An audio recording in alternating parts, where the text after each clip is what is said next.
Hello बच्चों, welcome to my YouTube channel reflect classes. तो आज हम शुरू करने वाले हैं वन शॉट वीडियो सारी क्लास 10 के चैप्टर का। ठीक है, जो कि मुश्किल से 10 से 15 मिनट की होंगी, जिसपे हम लोग केवल एक शॉर्ट टाइम में क्या करेंगे, रिवीजन करेंगे। इससे ज्यादा इस सीरीज में और कुछ नहीं होने वाला। केवल शॉर्ट टाइम में हम चीजों को जानेंगे और इसको समझने की कोशिश करेंगे। तो आज हम लोग शुरू करेंगे केमिस्ट्री का जो पहला चैप्टर है, उस चैप्टर का नाम क्या है, केमिकल रिएक्शन एंड इक्वेशन के चैप्टर के नाम से। ठीक है, तो सबसे पहले केमिकल रिएक्शन क्या होता है? The process in which a substance or a substance undergo changes to produce a new substance with new properties is known as chemical reaction। तो chemical reaction हम किसको कहते हैं?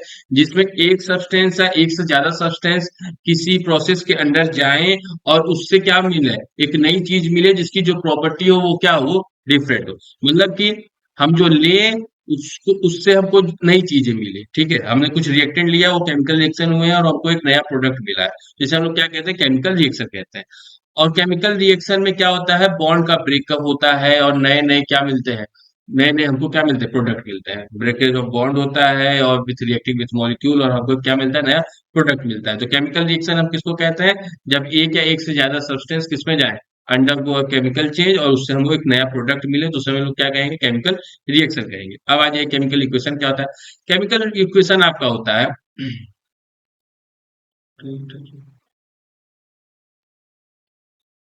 केमिकल इक्वेशन होता है आपका, जो हम लोग एक सिंबॉलिक रिप्रेजेंटेशन करते हैं किसी एक केमिकल रिएक्शन का, उसी को हम लोग क्या कहते हैं, केमिकल इक्वेशन कहते हैं। तो सिंबॉलिक रिप्रेजेंटेशन करने के लिए हमें किसकी मदद चाहिए होती है? हमें या तो सिंबल की मदद चाहिए होती है या फॉर्मूला की मदद चाहिए होती है। तो उनकी मदद से हम लोग क्या करते हैं, किसी एक केमिकल रिएक्शन को हम लोग एक रिप्रेजेंट करते हैं। ठीक है, जिसको हम लोग क्या कहते हैं, स्केलेटिकल केमिकल इक्वेशन कहते हैं। क्लियर है बात? जब हम किसी केमिकल इक्वेशन को उनके फॉर्मूला या सिंबल की मदद से रिप्रेजेंट करें, तो उसी को हम लोग क्या कहते हैं, स्केलेटल केमिकल इक्वेशन कहते हैं। ठीक है, तो केमिकल इक्वेशन में क्या होता है, chemical equation in which a number of atom of different element are same on the both side are called balance chemical equation. जब केमिकल इक्वेशन को बैलेंस हम कब कहेंगे, जब जितने एटम आपके रिएक्टेंट में हो उतने ही आपके एटम किधर हो, प्रोडक्ट की तरफ हो, तो उस तरह का जो जो केमिकल इक्वेशन होता है उसको हम लोग कहते हैं बैलेंस्ड केमिकल इक्वेशन। क्लियर है बात? ठीक है। अब हम कब कहेंगे कि कोई केमिकल रिएक्शन हुआ है, सबसे इंपॉर्टेंट चीज, कि हम कब कहें कि कोई केमिकल रिएक्शन हुआ है। तो ये चीज और याद रखिएगा, केमिकल रिएक्शन में क्या होता है, जो राइट हैंड साइड, सॉरी जो लेफ्ट हैंड साइड होता है, लेफ्ट हैंड साइड हम हमेशा लिखते हैं किसको, रिएक्टेंट्स को लिखते हैं। क्लियर है बात? और राइट हैंड साइड हमेशा हम किसको लिखते हैं, प्रोडक्ट्स को लिखते हैं। तो ये चीज हमेशा याद रखिएगा। और इन दोनों के बीच हम क्या लगाते हैं, एक एरो लगाते हैं। और इस एरो के ऊपर जो मेरे को टेम्परेचर होता है या कैटलिस्ट हमने जो इस्तेमाल किया, जो भी चीजें हमने की होंगी, उसको हम यहाँ ऊपर लिखते हैं। क्लियर है बात? तो लेफ्ट हैंड साइड में हम लोग किसको लिखते हैं, रिएक्टेंट्स को लिखते हैं, और राइट हैंड साइड में किसको लिखते हैं, प्रोडक्ट को लिखते हैं। और बीच में तो क्या होता है, एक एरो होता है, जिस एरो के ऊपर हम कई सारे जो कैटलिस्ट है या जो टेम्परेचर का हमने इस्तेमाल किया, उस चीज को हम लोग लिखते हैं। तब नेक्स्ट हम कब कहेंगे कोई केमिकल चेंज हुआ है, तो पहली चीज, हम केमिकल चेंज तभी कह सकते हैं जब वो कोई हमको नया सब्सटेंस मिला हो। जब तक हमको एक नया सब्सटेंस नहीं मिलेगा, तब तक हम नहीं कहेंगे कोई केमिकल रिएक्शन हुआ है। दूसरा, उसमें चेंज इन कलर होना चाहिए। जो केमिकल रिएक्शन होगा उसमें क्या होगा, चेंज इन कलर आएगा। पहले ग्रीन का होगा तो ब्लू का हो जाएगा, ब्लू होगा तो व्हाइट हो जाएगा, कलरलेस हो जाएगा। तो किसका चेंज आ रहा है, कलर का चेंज आ रहा है। प्रेशर क्या होना चाहिए, चेंज होना चाहिए। प्रेशर कभी कम हो जाएगा, कभी प्रेशर ज्यादा हो जाएगा, तो ये भी एक केमिकल चेंज होने का आपको क्या होता है, बताता है, तो सिम्टम्स होते हैं। ठीक है, कोई गैस निकल रही होगी, इवोल्यूशन ऑफ क्या होगा, गैस होगा, तो भी हम कहेंगे कि क्या हुआ, केमिकल रिएक्शन हो रहा है, केमिकल चेंज हो रहा है। ये भी एक क्या सिस्टम है। या तो हीट एब्जॉर्ब होगी या तो हीट निकलेगी। उस केमिकल रिएक्शन में क्या हो रहा होगा, या तो हीट एब्जॉर्ब हो रही होगी या तो हीट निकल रही होगी, तो भी हम क्या कहेंगे कि केमिकल चेंज हो रहा है, केमिकल रिएक्शन हो रहा है। कि ये क्यों, क्या है, एक सिम्टम्स है किसके, केमिकल रिएक्शन के। ठीक है, हमेशा याद रखिए कि ये जितने चीजें आपको दी गई हैं, इसका एक एक एग्जांपल आपको याद होना चाहिए। चेंजिंग कलर का एक रिएक्शन आपको याद होना चाहिए, जो कि आपका कॉपर सल्फेट हो सकता है, उसको जब मैं हीट करता हूँ तो व्हाइट में कलर हो जाता है। प्रेशर का होना चाहिए, या इवोल्यूशन ऑफ गैस का, जब भी मेटल को एसिड के साथ रिएक्ट करते हैं तो हाइड्रोजन गैस निकलती है। या हीट एब्जॉर्ब का होना चाहिए, रिलीज का होना चाहिए। हीट रिलीज को क्या कर सकते हैं, जब आप कैल्शियम ऑक्साइड को वाटर में डालते हैं तो आपका होता है। ठीक है, तो इस तरीके से आपको सारे केमिकल एक एक सबके क्या होने चाहिए, याद होने चाहिए।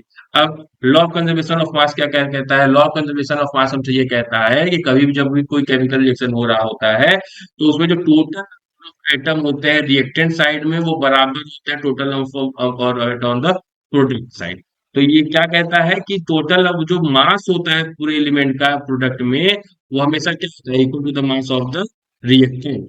ठीक है, जितना आपका प्रोडक्ट में मास होगा उतना ही मास आपका किधर होगा, रिएक्टेंट में होगा, तो दोनों बराबर होंगे। तो इस लॉ के हिसाब से क्या किसी केमिकल रिएक्शन में ना मास बनता है ना कोई मास गायब होता है, सब पूरे मास क्या होते हैं, कंजर्व रहते हैं। ठीक है, केमिकल रिएक्शन से पहले भी और केमिकल रिएक्शन के बाद भी मास का कोई लॉस केमिकल रिएक्शन में नहीं होता है। क्लियर है बात। अब आ जाइए टाइप्स ऑफ केमिकल रिएक्शन। तो सबसे पहला जो है वो है क्या, कंबक्शन रिएक्शन। तो कंबक्शन रिएक्शन किसको कहते हैं, it involves a reaction between any combustible material and oxygen to form an oxidised product. कोई भी ऐसी चीज जो कि क्या होती हो, जलती हो, और जलने के लिए हमें किसकी मदद चाहिए, ऑक्सीजन की मदद चाहिए। तो ऐसी कोई भी चीज जो कि ऑक्सीजन के मदद से जल रही हो, उसी को हम लोग क्या कहते हैं, कंबक्शन कहते हैं। ठीक है, कोई भी चीज जल रही होगी। देन रिएक्शन आर एक्सोथर्मिक, कैसे एक्सोथर्मिक, हीट का रिलीज होता है। ठीक है, तो एक ऐसे रिएक्शन एक्सोथर्मिक रिएक्शन है। ठीक है, तो कोई भी चीज जिसको जलने के लिए किसकी आवश्यकता हो, ऑक्सीजन की ऑक्सीजन की आवश्यकता हो, तो उसी को हम लोग क्या कहते हैं, कंबक्शन रिएक्शन कहते हैं। नेक्स्ट है आपका कॉम्बिनेशन रिएक्शन। तो कॉम्बिनेशन रिएक्शन किसको कहते हैं, कॉम्बिनेशन रिएक्शन या सिंथेसिस रिएक्शन हम उसको कहते हैं जब कोई दो प्रोडक्ट मिल के सॉरी, जब कोई दो रिएक्टेंट मिल के मुझे केवल एक प्रोडक्ट दे, तो उसे हम क्या कहते हैं, उसे हम कहते हैं कॉम्बिनेशन रिएक्शन। जैसे आप यहाँ पर देख लीजिए, आयरन किसके साथ मिल रहा है, सल्फर के साथ मिल रहा है, और आपको क्या दे रहा है, आयरन सल्फाइड दे रहा है। तो ये कैसा रिएक्शन है, ये आपका कॉम्बिनेशन रिएक्शन है। यहाँ पर दो रिएक्टेंट मिलके आपको एक प्रोडक्ट दे रहे हैं। ठीक है बच्चों, चलिए नेक्स्ट देखते हैं। डिकम्पोजिशन रिएक्शन क्या होता है, जब जिसमें केवल एक रिएक्टेंट हो, और एक रिएक्टेंट के ऊपर जब मैं केमिकल रिएक्शन वगैरह कुछ करूं, तो आपको दो प्रोडक्ट मिले। ऐसे रिएक्शन का नाम क्या होता है, डिकम्पोजिशन रिएक्शन होता है।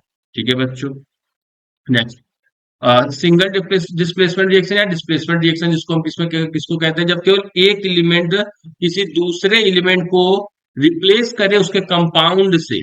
ठीक है, एक एलिमेंट दूसरे एलिमेंट को रिप्लेस करे किससे, उसके कंपाउंड से, तो उस रिएक्शन को हम क्या कहते हैं, डिस्प्लेसमेंट रिएक्शन कहते हैं।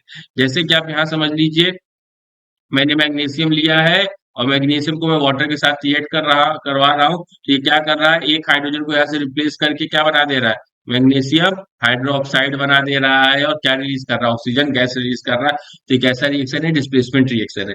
आप इसका एग्जांपल जिंक का भी ले सकते हैं। जिंक का रिएक्शन में अगर कॉपर सल्फेट से करा होता हूँ, तो ये जिंक क्या करता है, ये जिंक क्या है, जिंक ज्यादा रिएक्टिव मेटल है। तो ज्यादा रिएक्टिव मेटल जो अपने से लेस रिएक्टिव मेटल को वहां से डिस्प्लेस कर दे, तो उसी को मैं डिस्प्लेसमेंट रिएक्शन कहते हैं। तो ये जिंक जाएगा कॉपर के साथ, तो ये हो जाएगा ZnSO4, और ये कॉपर का हो जाएगा, अलग हो जाएगा। तो ये भी एक ऐसा रिएक्शन है, डिस्प्लेसमेंट रिएक्शन है। अब आ जाए डबल डिस्प्लेसमेंट क्या होता है। डबल डिस्प्लेसमेंट तब होता है जब दो कंपाउंड के बीच में एटम्स और कैटायन और आयन का क्या हो, एक्सचेंज हो, और आपको दो नए कंपाउंड दें, तो ऐसे रिएक्शन का नाम क्या होता है, डबल डिस्प्लेसमेंट रिएक्शन। क्लियर है। डबल डिस्प्लेसमेंट रिएक्शन इसको कहते हैं जब दो कंपाउंड के बीच में आयंस का एक्सचेंज हो और दो नए कंपाउंड आपको दे, तो उसे हम क्या कहते हैं, डबल डिस्प्लेसमेंट रिएक्शन। एक चीज और याद रखिएगा हमेशा, कि डबल डबल डिस्प्लेसमेंट रिएक्शन में दोनों ही प्रोडक्ट ही क्या होने चाहिए, आपके दोनों ही रिएक्टेंट क्या होने चाहिए, आपके कंपाउंड होने चाहिए। ठीक है, एग्जाम्पल जैसे आपके पास क्या, लेड नाइट्रेट है, पोटेशियम आयोडाइड है, इनके बीच में डबल हुआ, अब देखिए क्या बन गया, लेड आयोडाइड बन गया और पोटेशियम नाइट्रेट बन गया। ये कैसा रिएक्शन है, ये आपका डबल डिस्प्लेसमेंट रिएक्शन है। क्लियर है बच्चों। अब नेक्स्ट है आपका रिडॉक्स रिएक्शन। रिडॉक्स रिएक्शन हम किसको कहते हैं, रिडॉक्स रिएक्शन हम उसको कहते हैं जब किसी केमिकल रिएक्शन में ऑक्सीडेशन और रिडक्शन दोनों एक ही टाइम पर ऑकर हो रहे हों, तो उसे हम कहते हैं रिडॉक्स रिएक्शन। तो ऑक्सीडेशन हम कब कहेंगे, ऑक्सीडेशन हम तब कहते हैं जब या तो ऑक्सीजन का एडिशन हो या हाइड्रोजन का रिमूवल हो। ठीक है, या तो ऑक्सीजन उसमें क्या हो रहा हो, ऐड हो रहा हो, या हाइड्रोजन उसमें से निकल रहा हो, या आपके इलेक्ट्रॉन्स क्या हो रहे हो, उसमें से जा रहे हो, लॉस ऑफ क्या हो रहा हो, इलेक्ट्रॉन्स हो रहा हो। ठीक है, और ऑक्सीडेशन नंबर या एटम का क्या हो जाए, इंक्रीज हो जाए। तो इन सारी चीजों की वजह से हम उसको क्या कह सकते हैं, ऑक्सीडेशन कह सकते हैं। ठीक है, डी इलेक्ट्रोनाइजेशन का मतलब क्या, इलेक्ट्रॉन का लूज करना, इलेक्ट्रॉन को लूज करना फ्रॉम एन एटम। ठीक है, उसी को हम क्या कहते हैं, ऑक्सीडेशन कहते हैं। क्लियर है बात। यहाँ पर देखो Na है, Na से एक इलेक्ट्रॉन जा रहा है, तो यहाँ पर क्या हो रहा है, ऑक्सीडेशन हो रहा है। क्लियर है बात। नेक्स्ट है रिडक्शन। रिडक्शन किसको कहते हैं? जिसमें ऑक्सीजन आपका रिमूव हो, ऑक्सीजन क्या हो, रिमूव, और हाइड्रोजन क्या हो, ऐड हो, और इलेक्ट्रोलाइजेशन हो, मतलब इलेक्ट्रॉन का गेन हो, तो हम लोग उसको क्या कहते हैं? रिडक्शन रिएक्शन कहते हैं। क्लियर है बात बच्चों? तो इसमें कंफ्यूज मत होइएगा, सबसे इंपॉर्टेंट सबसे कंफ्यूजिंग टॉपिक है ये कि ऑक्सीजन का रिमूवल हो या हाइड्रोजन का एडिशन हो या इलेक्ट्रॉन का एडिशन हो तो क्या कहलाएगा? रिडक्शन कहलाएगा। ठीक है। ऑक्सीडाइजिंग एजेंट कैसे किसको कहते हैं? जो जो रिडक्शन, जिसका रिडक्शन होता है, या जो इलेक्ट्रॉन को एक्सेप्ट करता है, या जिसका ऑक्सीडेशन नंबर डिक्रीज होता है। ठीक है। Oxidise other but still get reduce, वो खुद तो ऑक्सीडाइज हो जाता है, सॉरी, दूसरे को तो ऑक्सीडाइज कर देता है, पर खुद क्या हो जाता है? रिड्यूस होता है। तो ये सारी चीजों को हम लोग क्या कहते हैं? ऑक्सीडाइजिंग एजेंट कहते हैं। जो रिडक्शन में जाए, जिसके इलेक्ट्रॉन का जो इलेक्ट्रॉन को एक्सेप्ट करे, या जिसका ऑक्सीडेशन नंबर डिक्रीज हो। ठीक है। ये सारे एग्जांपल हैं आपको किसके? ऑक्सीडाइजिंग एजेंट के। रिड्यूसिंग एजेंट क्या होता है? विच अंडरगोस ऑक्सीडेशन, जो कि जिसका ऑक्सीडेशन हो, उसी को हम लोग क्या कहते हैं? रिड्यूसिंग एजेंट, क्योंकि उसके वजह से ही वहां से वो चीज क्या हुआ है, आया है आपके पास। ठीक है। ऑक्सीजन क्यों आया है? क्योंकि उसने उस ऑक्सीजन को अपने पास लाया, तो वो उसको रिड्यूस करवा रहा है, तो इसलिए वो क्या कहला रहा है? वो रिड्यूसिंग एजेंट कहला रहा है। ठीक है। या जो चीज क्या लूज करे, इलेक्ट्रॉन को लूज करे, या जिसका ऑक्सीडेशन नंबर क्या इंक्रीज हो जाए, या वो चीज जो कि खुद तो रिड्यूस हो, मतलब वो दूसरे को तो, सॉरी, वो दूसरे को तो रिड्यूस करे और खुद क्या ऑक्सीडाइज हो जाए, तो उसको भी हम लोग क्या कहेंगे? रिड्यूसिंग एजेंट कहेंगे। इतना ही है। तो हमने क्या क्या देखा? हमने जाना केमिकल रिएक्शन किसको कहते हैं, केमिकल इक्वेशन क्या होता है, और फिर टाइप्स ऑफ केमिकल रिएक्शन क्या होता है, टाइप्स ऑफ केमिकल रिएक्शन। उसमें हमने क्या पढ़ा? कॉम्बिनेशन पढ़ा, रिडक्शन पढ़ा, डिस्प्लेसमेंट पढ़ा, डबल डिस्प्लेसमेंट पढ़ा, और रिडॉक्स पढ़ा। ठीक है। इतने रिएक्शन पढ़े। तो ये आपका एक शॉर्ट डिस्क्रिप्शन में हमने बता दिया है कि क्या क्या चीजें हैं वन शॉट में। तो आई होप आपको चीजें समझ में आई होंगी। जो चीजें ना समझ में आई हो उसको आप पूछ लीजिएगा। ये बस एक शॉर्ट डिस्क्रिप्शन के लिए है, क्योंकि कम टाइम के लिए है कि आपको थोड़ी बहुत एक आइडिया मिल जाए कि कब कौन सी चीज क्या होती है, ज्यादा उसमें